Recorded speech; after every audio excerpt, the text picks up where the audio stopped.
Hello दोस्तों।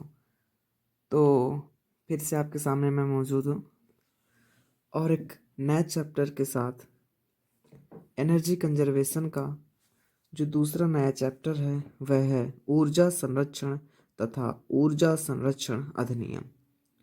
आखिरकार इस चैप्टर की ज़रूरत क्यों हुई, इस पे थोड़ा सा बात कर लेते हैं। तो आपको पता है कि जो ऊर्जा होती है, कुछ ऊर्जाएं सीमित होती हैं और कुछ असीमित मात्रा में। वैसे देखा जाए तो कुछ भी असीमित नहीं है, कभी ना कभी उसका अंत जरूर से जरूर होगा, वो चाहे सूर्य की ही ऊर्जा क्यों ना हो।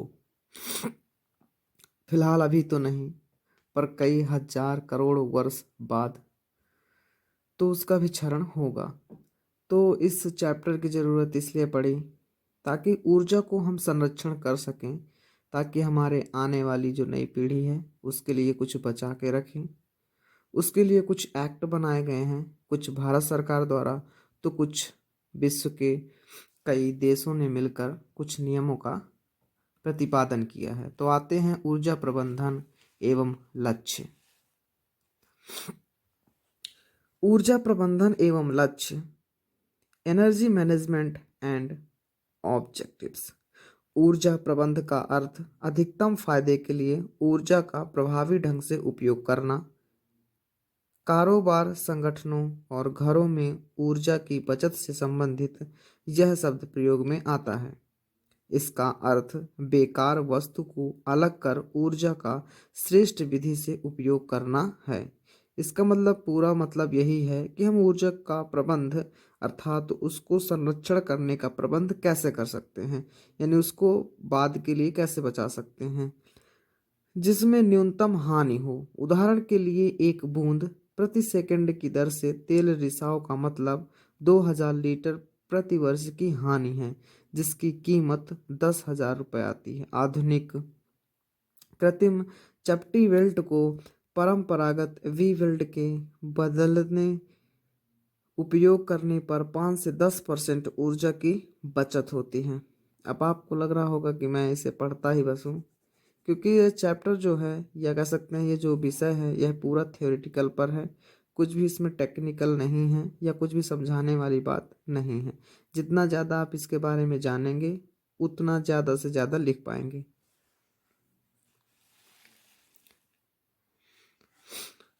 ऊर्जा प्रबंधन के अंतर्गत कार्य नीति निर्देशन और प्रदाय नियंत्रण, ऊर्जा खपत के निविष्ट निर्गत अनुपात, अधिकतम उत्पादकता और न्यूनतम ऊर्जा मूल्य हेतु आती है। वर्तमान में लघु अवधि, मध्यम अवधि और लंबी अवधि की ऊर्जा मांगों को पूरा करना बहुत आवश्यक हो गया है। इसलिए सरकार को लंबी अवधि की मांग को पूरा करने के लिए अच्छी कार्य नीति का प्रबंधन करना चाहिए। योजना और कार्य नीति के अधिकारी परामर्श के अनुसार कार्य योजना बनानी चाहिए। ऊर्जा प्रबंधन प्रदाय और मांग के बीच संतुलन बनाए रखने का प्रबंध करता है। अब आते हैं ऊर्जा प्रबंधन के लक्ष्य अर्थात ऑब्जेक्टिव्स ऑफ एनर्जी मैनेजमेंट।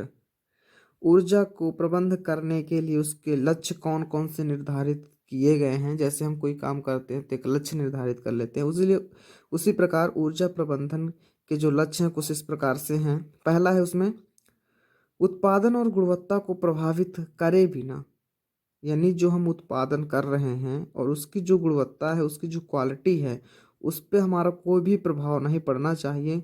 और बिना प्रभाव पड़े ऊर्जा मूल्य की बर्बादी को न्यूनतम करना, यानी कह सकते हैं ज़्यादा से ज़्यादा पैसा बचाना और कम से कम ऊर्जा उपयोग करना। दूसरा है पर्यावरण के प्रभाव और परिवर्तन को न्यूनतम करना, अर्थात हमारा जो उत्पादन होगा उसके कारण हमारे पर्यावरण पर कोई प्रभाव नहीं पड़ना चाहिए, और पड़े भी तो वह परिवर्तन न्यूनतम हो, यानी नेग्लेक्जिबल हो। अब आते तीसरा, ऊर्जा निर्गत जो आउटपुट है प्रति इकाई की आवश्यकता को कम करना।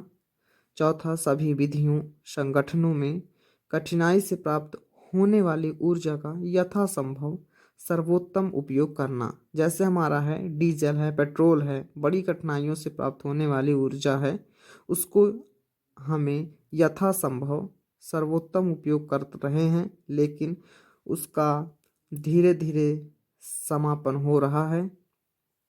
तो उसके भी प्रबंधन के लिए अब कुछ नियम लागू कर दिए गए हैं और उसकी जगह में नेचुरल गैस यानी कंप्रेस्ड गैस का यूज किया जा रहा है। और कुछ इलेक्ट्रिसिटी से भी कारें आ रहे हैं, जैसे टेस्ला की कारें हैं, या आने वाले समय में टेस्ला की ही कारें चलेंगी।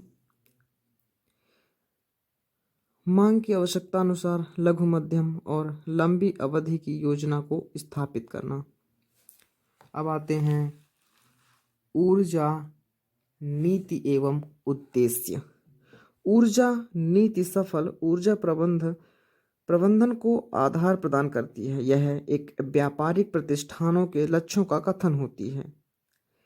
ऊर्जा नीति ऊर्जा प्रबंधकों के लिए मार्गदर्शक का कार्य करती है, जिससे लक्ष्य निर्धारण, उद्देश्य, गुणवत्ता और प्रक्रिया की जानकारी मिलती है। ऊर्जा प्रबंधन नीति के अंतर्गत वरिष्ठ प्रबंधक द्वारा वचनबद्ध की घोषणा होती है, जिसका संबंध ऊर्जा कीमतों में कटौती, खपत में कटौती, समय सारणी, ऊर्जा कीमत केंद्र और बजट की सीमा से होता है। ऊर्जा नीति के प्रमुख उद्देश्य निम्नलिखित हैं। अब जो नीति हैं, कुछ नीतियां बनाई गई हैं, उनके कुछ उद्देश्य हैं। तो नीतियां हैं जो निम्नलिखित हैं। पहला है सभी योजनाओं और लक्ष्यों को सूत्रित करना, यानी जितनी भी योजनाएं हैं उनको एक सूत्र में बांटना है, क्योंकि हर एक काम सूत्र रूप से होगा वह ज़्यादा इफेक्टिव होगा। दूसरा है सभी कर्मचारियों की भागीदारी पूरे समय बनाए रखने के लिए छोटे समूहों को क्रियाशील करना, यानी जो कर्मचारी भागीदारी है उनका भी पूरा यहाँ पे ध्यान रखा गया है। तीसरा सभी योजनाओं को उपयोग करने की क्षमता का बढ़ाना। चौथा है क्रिया प्रौद्योगिकी और उपकरणों को उत्कृष्ट बनाना। और चौथा है यानी पांचवा फैक्ट्री की योजना व्यवस्थित करना। वैसे मैं पहली बार ये सब कर रहा हूँ तो थोड़ा दिक्कतें हो रही हैं, कोई बात नहीं। अब आते हैं ऊर्जा प्रबंधन दल के कार्य एवं कर्तव्य। ऊर्जा प्रबंधन दल के कार्य एवं कर्तव्य। ऊर्जा प्रबंधन दल के कार्य, जो ऊर्जा प्रबंधन दल, अब इसका मतलब समझिए, यानी कि जो हमारा ऊर्जा प्रबंधन है उसके लिए एक टीम बनाई गई है। उस टीम का कार्य क्या है, उनके कर्तव्य क्या हैं, उसके बारे में हम थोड़ा सा जानेंगे। तो पहला है ऊर्जा प्रबंधन की योजनाओं को क्रियान्वित करना। ये इनका सबसे पहला काम है। अर्थात जो टीम बनाई गई है ऊर्जा प्रबंधन के लिए, उनका सबसे पहला काम है कि ऊर्जा प्रबंधन की योजनाओं को क्रियान्वित करना। और दूसरा है ऊर्जा योजनाओं की देखभाल करना। अर्थात जो योजना ऊर्जा के प्रबंधन के लिए बनाई गई है वह उसका पालन हो रहा है या नहीं, जो कि संगठन का एक भाग है। और संगठन के सभी भागों को एकीकृत करना। तीसरा है ऊर्जा हानियों को पहचानना। अर्थात कहीं भी ऊर्जा की हानि हो रही है तो उसको पहचानें और उस पर सुधार करें। अब आते हैं चौथा, ऊर्जा संरक्षण माप द्वारा बचत का मूल्यांकन करना। अर्थात ऊर्जा संरक्षण का एक माप होता है, उसका मेजरमेंट किया जाता है और उसी के आधार पर बचत होती है, उसका मूल्यांकन होता है। अब आते हैं पांचवा, संगठन के दूसरे कर्मचारियों को ऊर्जा संरक्षण के प्रति जागरूक बनाना और उन्हें ऊर्जा संरक्षण में शामिल करना। हाँ, क्योंकि अगर किसी को पता नहीं रहेगा कि ऊर्जा क्या है, उसका संरक्षण क्यों जरूरी है, आखिर ऐसा एक्ट या ऐसा अधिनियम क्यों बनाया गया, यही नहीं पता होगा तो लोग कैसे इसके संरक्षण के ऊपर कार्य करेंगे। ऊर्जा प्रबंधक की जिम्मेदारियां और कर्तव्य। ऊर्जा प्रबंधक की जिम्मेदारियां ऊर्जा संरक्षण अधिनियम 2001 के अंतर्गत नियुक्त ऊर्जा प्रबंधक और दल की जिम्मेदारियां निम्नलिखित है। अर्थात जो ऊर्जा के प्रबंध के लिए लोग बनाए गए हैं या एक गठन हुआ है तो उनकी जिम्मेदारियां और उनके कर्तव्य क्या हैं, थोड़ा सा जान लेते हैं। नियंत्रण, पहला है नियंत्रण और कम ऊर्जा लागत के लिए वार्षिक क्रियाशील योजना बनाना, जिसमें वित्तीय पूंजी निवेशन की विस्तृत जानकारी हो। नंबर दूसरा है प्रबंधन की आज्ञा से संगठन द्वारा ऊर्जा संरक्षण इकाइयों को स्थापित करना। तीसरा है ऊर्जा मूल्य को कम करने के लिए योजना को बनाना, लागू करना और प्रबंधन को विवरण देना। उपकरणों की दक्षता की जांच करना, मानक एवं ऊर्जा दक्ष उपकरणों से उसकी तुलना करना, उपकरणों से लगे भार को जांचना। चौथा है संस्था के अन्य कर्मचारियों को जागरूक बनाना और आंतरिक प्रयोगशाला में शोध करना एवं इससे प्राप्त परिणामों की जानकारी संबंधित दस्तावेजों में बांटना। और सातवां है विभिन्न क्रियाकलापों, उत्पादों, सेवाओं और सही विधि को स्थापित करने में लगी यथार्थ ऊर्जा खपत की गणना करना। और आठवां है सभी कर्मचारियों के लिए नियमित परीक्षण देना। और नौवां है ऊर्जा लेखा परीक्षण के लिए बाहरी सरकारी विभाग को बुलाना। हाँ, क्योंकि अगर ऊर्जा का परीक्षण हमें करना है तो बाहरी विभाग आएगा ही, पता करेगा। और 10वां है बाजार एवं संस्था के द्वारा उसी निकाय के ऊर्जा प्रबंधकों से ऊर्जा बचत की सही जानकारी एकत्रित करना। अब आते हैं ऊर्जा प्रबंधक जो होता है, जो नियुक्त किया जाता है ऊर्जा प्रबंधक, तो उसके कर्तव्य क्या हैं जान लेते हैं। ये भी मान्यता प्राप्त लेखा परीक्षक, जिसे ऑडिटर बोलते हैं, द्वारा की गई अनुशंसा पर की गई कार्यवाही और ऊर्जा खपत की जानकारी ब्यूरो ऑफ एनर्जी एफिशिएंसी एवं राज्य स्तरीय नियमित संस्था को निर्धारित सूची में भरकर भेजना चाहिए। और दूसरा है ऊर्जा संरक्षण की सामान्य प्रवृत्ति का विश्लेषण करके एकत्रित सूचनाओं को रिकॉर्ड करने की अच्छी व्यवस्था स्थापित करनी चाहिए। तीसरा है ऊर्जा लेखा परीक्षा करने वाले लेखा परीक्षक के साथ सहयोग करना चाहिए। और चौथा है मांगी गई जानकारियां अधिनियम के तहत बीईई को समय पर देनी चाहिए। पांचवा है ऊर्जा दक्ष और वित्तीय व्यवहार साध्य योजना को बनाना चाहिए। अब आते हैं ऊर्जा प्रबंधन के सिद्धांत क्या है एवं कार्य नीति क्या है। ऊर्जा प्रबंधन के सिद्धांत, प्रिंसिपल ऑफ एनर्जी मैनेजमेंट। ऊर्जा प्रबंधन के सिद्धांत निम्नलिखित हैं। पहला है ऊर्जा का उपयोग उसकी अधिकतम ऊर्जा क्षमता तक किया जाना। दूसरा है सभी प्रकार की ऊर्जा आवश्यकता के अनुसार संभव न्यूनतम मूल्य पर उपलब्ध होना।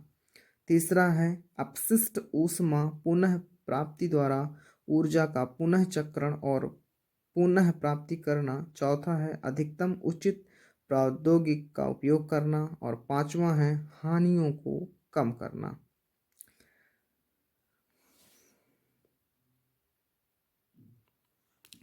अब आते हैं जो ज़्यादा ज़रूरी है वो यह है कि कुशल ऊर्जा प्रबंधक की आवश्यकता क्यों है।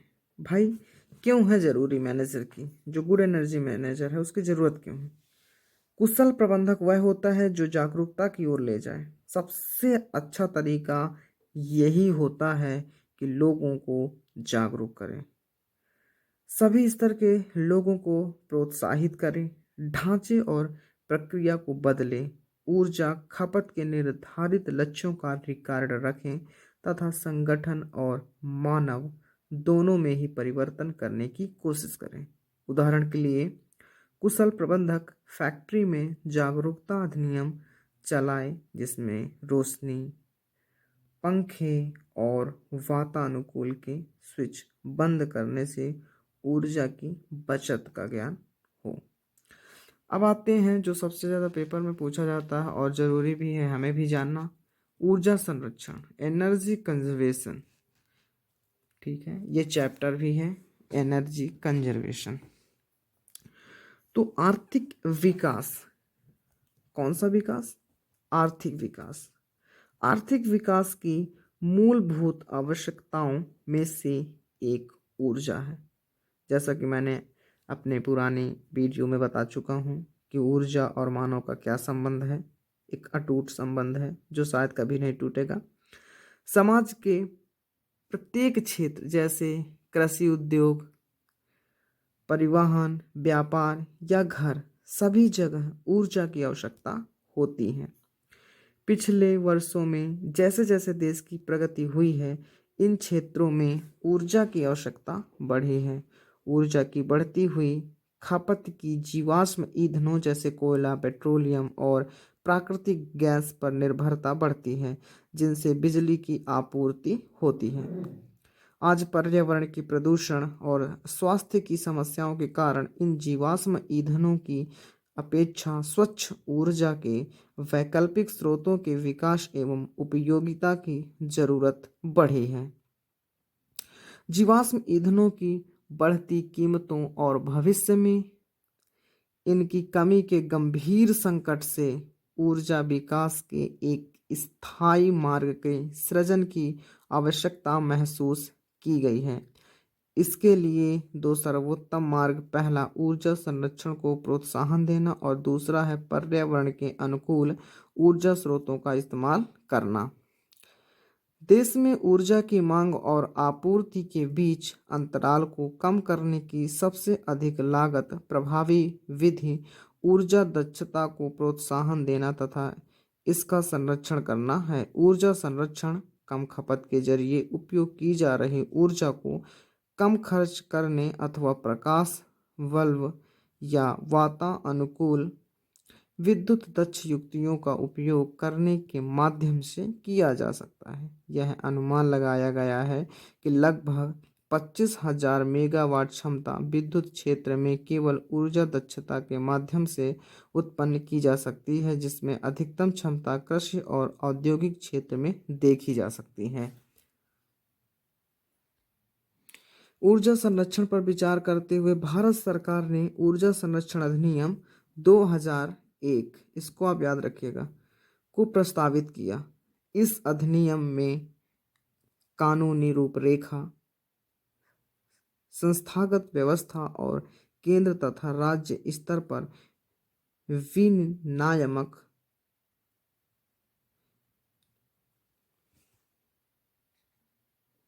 रात काफ़ी हो गई है इसलिए थोड़ा दिक्कत हो रही है। विनियामक प्रक्रिया प्रदान की गई है जो देश में ऊर्जा दक्षता को बढ़ावा देने का अधिनियम आरंभ कर सकती है। ऊर्जा के संरक्षण से ऊर्जा की लागत में कमी आती है। इसके द्वारा ऊर्जा संरक्षण के नए विद्युत संयंत्रों की जरूरत कम की जा सकती है और बढ़ती आबादी तथा अर्थव्यवस्था को बनाए रखने के लिए ऊर्जा आयात में कमी लाई जा सकती है। उत्सर्जन की कमी से स्वच्छ परिवेश और नागरिकों के लिए स्वस्थ जीवन शैली को बढ़ावा मिलता है और ऊर्जा की कमी के लिए सबसे अधिक मितव्ययी समाधान यही है। अब आते हैं ऊर्जा संरक्षण के सिद्धांत अर्थात प्रिंसिपल ऑफ एनर्जी कंजर्वेशन। इसका सिद्धांत क्या है? जैसे हम पढ़ते हैं कि मोटर का सिद्धांत क्या है, उसी प्रकार ऊर्जा के संरक्षण का भी सिद्धांत है। सबका एक अलग अलग सिद्धांत होता है। तो आज आओ चलते हैं, थोड़ा पढ़ लेते हैं ऊर्जा संरक्षण के सिद्धांत। ऊर्जा संरक्षण का अर्थ गुणवत्ता, क्वालिटी और निर्गत मात्रा, आउटपुट क्वांटिटी को प्रभावित किए बिना, यानी उसकी गुणवत्ता, जो उसकी क्वालिटी है, जैसे हमने कुछ उत्पादित किया, कोई एनर्जी हमें मिली, अब उस एनर्जी की गुणवत्ता को नहीं बिगाड़ेंगे, ना ही उसकी आउटपुट क्वांटिटी को प्रभावित करेंगे। उसके बिना ऊर्जा की खपत को घटाने से है। यानी कहने का मतलब ये है कि यदि हमें कोई ऊर्जा है हमारे पास, उसके संरक्षण का अर्थ यह है कि उसकी ना तो गुणवत्ता बदले और ना तो उसकी निर्गत मात्रा बदले, उन दोनों को बिना बदले खपत को घटाना यानी खपत को कम करना ही ऊर्जा संरक्षण या विद्युत का दक्षतापूर्ण उपयोग करने का आग्रह करता है, जिससे उत्पादन की लागत को घटाया जा सकता है। उद्योगों में ऊर्जा संरक्षण योजना को क्रियान्वित करने के लिए दो सामान्य सिद्धांत निम्नलिखित हैं। पहला है अधिकतम ऊर्जा दक्षता, मैक्सिमम एनर्जी इफिशियंसी। निवेशित ऊर्जा का केवल कुछ भाग ही उपयोगी कार्य में परिवर्तित होता है। जब प्रदान की गई ऊर्जा के अधिकतम भाग का उपयोग कार्य को करने में होता है, तब ऐसे उपकरण या प्रक्रिया को अधिकतम दक्षता वाला उपकरण या प्रक्रिया कहते हैं। ऊर्जा के स्थानांतरण अर्थात ट्रांसफर, एनर्जी का इधर से उधर ट्रांसफर, और संचरण ट्रांसमिशन में ऊर्जा की हानि होती है। ये तो लाजमी है कि यदि एनर्जी का ट्रांसमिशन होगा तो माध्यम में कुछ ना कुछ उसका तो खपत होना निश्चित है। तो आते हैं ऊर्जा की हानि होती है। ऊर्जा हानियाँ वैद्युत, यांत्रिक, ऊष्मा, रासायनिक आदि के रूप में होती हैं। वो किसी भी रूप में हो सकती है, तो वैद्युत रूप में, यांत्रिक रूप में और रासायनिक रूप में। अधिकतम प्रक्रियाओं जैसे उत्पादन करने वाले प्रतिष्ठानों में ऊर्जा का कुछ भाग बाहर जाने वाली गैसों और द्रवों के निकास के द्वारा विसर्जित होता है। ऊर्जा का विसर्जन निकास की दर और तापमान पर निर्भर करता है। यदि ऊर्जा हानियाँ न्यूनतम होती है तो प्रणाली की दक्षता में सुधार होता है। सभी ऊर्जा संरक्षण तकनीकों का उद्देश्य हानियों को घटाना होता है।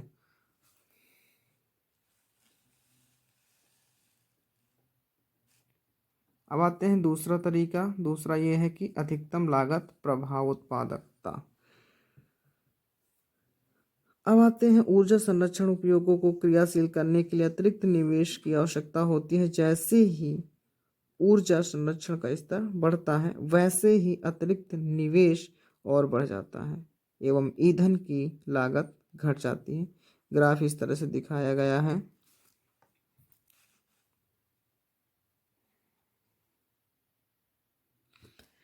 अब आते हैं ऊर्जा संरक्षण अधिनियम 2001 तथा इसकी विशेषताएं। नीति फ्रेमवर्क ऊर्जा संरक्षण अधिनियम, अर्थात कोई भी सरकार है, कोई भी यदि नीति बनाती है तो उसका एक फ्रेमवर्क तैयार किया जाता है। जैसे इंजीनियर बन जाएंगे, जूनियर इंजीनियर, तो हमें भी अगर कुछ कार्य करना है तो उसका पहले फ्रेमवर्क तैयार करना पड़ेगा। Without framework we can not to do anything. तो आते हैं उच्च ऊर्जा बचत क्षमता और इसके लाभों की पृष्ठभूमि के साथ मांग और आपूर्ति के बीच अंतर को कम करना। ऊर्जा की बचत के माध्यम से पर्यावरण उत्सर्जन को कम करने तथा इस बाधा को दूर करने के लिए भारत सरकार ने ऊर्जा संरक्षण अधिनियम 2001 जारी किया। इस अधिनियम के तहत ऊर्जा दक्षता चालन शुरू करने के लिए जरूरी कानूनी ढांचा तथा किसी संस्था की व्यवस्था करना है, सबसे पहला था। दूसरा, अधिनियम के प्रावधानों के तहत ऊर्जा मंत्रालय के ऊर्जा प्रबंधन केंद्र का विलय करके 1 मार्च 2002 से ऊर्जा दक्षता ब्यूरो की स्थापना की गई है। ब्यूरो ऊर्जा संरक्षण गतिविधियों में सुधार करने तथा नीतिगत कार्यक्रमों का आपस में तालमेल बिठाने के लिए जिम्मेदार होगा। ऊर्जा संरक्षण अधिनियम की महत्वपूर्ण विशेषताएं जान लीजिए। मानक और लेबलिंग। अब आते हैं S&L का मुख्य कार्य, अर्थात स्टैंडर्ड एंड लेबलिंग का मुख्य कार्य क्या है? दक्षता में सुधार करना और यह सुनिश्चित करना कि उपभोक्ताओं को ऊर्जा दक्ष उपकरण उपलब्ध कराए जाएं। मानक और लेबलिंग पर ऊर्जा संरक्षण अधिनियम के मुख्य प्रावधान निम्नलिखित है। पहला है, पहले से सूचित उपकरणों के लिए न्यूनतम ऊर्जा खपत तथा कार्य करने के लिए मानकों का विकास करना। दूसरा, ऐसे उपकरणों के बिना या ऐसे उपकरणों के निर्माण, बिक्री और आयात पर रोक लगाना जो मानकों के अनुरूप नहीं है। तीसरा है, जारी किए गए उपकरणों को सक्षम करने के लिए एक अनिवार्य लेबलिंग योजना बनाना तथा उपभोक्ताओं को सूचित करना। चौथा है, उपभोक्ताओं को लाभ के बारे में जानकारी देना। अब आते हैं नामित उपभोक्ता कौन है, इसके बारे में थोड़ा सा जान लेते हैं और फिर ख़त्म करते हैं अपनी वीडियो यहीं पे। नामित उपभोक्ता। ऊर्जा संरक्षण अधिनियम के तहत नामित उपभोक्ता के लिए मुख्य प्रावधान है, अर्थात जो उपभोग कर रहा है उसके लिए भी कुछ प्रावधान बनाए गए हैं इंडियन सरकार, इंडियन गवर्नमेंट के द्वारा। नंबर पहला है, सरकार ऊर्जा गहन उद्योगों और अन्य प्रतिष्ठानों को नामित उपभोक्ता के रूप में अधिसूचित करेगी। दूसरा है, अधिनियम की अनुसूची ऐसे नामित उपभोक्ताओं की सूची प्रदान करेगी जो मूल रूप से गहन उद्योग, रेलवे, पोर्ट ट्रस्ट, परिवहन क्षेत्र, विद्युत स्टेशन, ट्रांसमिशन और वितरण कंपनियां तथा वाणिज्यिक भवनों तथा प्रतिष्ठानों को कवर करते हैं। तीसरा है, नामित उपभोक्ता मान्यता प्राप्त ऊर्जा लेखा परीक्षक से ही संचालित एनर्जी का ऑडिट कराया जाएगा। और चौथा है, नामित उपभोक्ता द्वारा केवल निर्धारित योग्यता वाले ऊर्जा प्रबंधकों को नियुक्त किया जाएगा। पांचवा है, नामित उपभोक्ता केंद्र सरकार द्वारा निर्धारित ऊर्जा खपत के मानदंडों और मानकों का पालन करेंगे। तो धन्यवाद आप लोगों का इस वीडियो को देखने के लिए। और आप लोग सोच रहे होंगे कि ये तो पूरी किताब पढ़ रहा हूँ मैं। बात कुछ ऐसी है कि ये विषय ही कुछ ऐसा है। और अगर मेरी वीडियो में आपको कुछ भी गलत लग रहा है या उसमें सुधार करने की जो भी ज़रूरत है, कमेंट बॉक्स पर ज़रूर अपनी राय दें। और यदि आप चाहते हैं कि जो और सब्जेक्ट हैं उनकी भी मैं वीडियो बना के प्रोवाइड करूँ आप लोगों को, आप परेशान मत हो, उनकी वीडियो इस तरह से नहीं होगी क्योंकि ये थ्योरेटिकल सब्जेक्ट था, इसलिए इसको ऐसे बनाना पड़ा। क्योंकि इसको ज़्यादा से ज़्यादा सुनने की ज़रूरत ही है, क्योंकि जितना सुनेंगे उतना अपने दिमाग में स्टोर होगा और उतना ही लिख पाएंगे।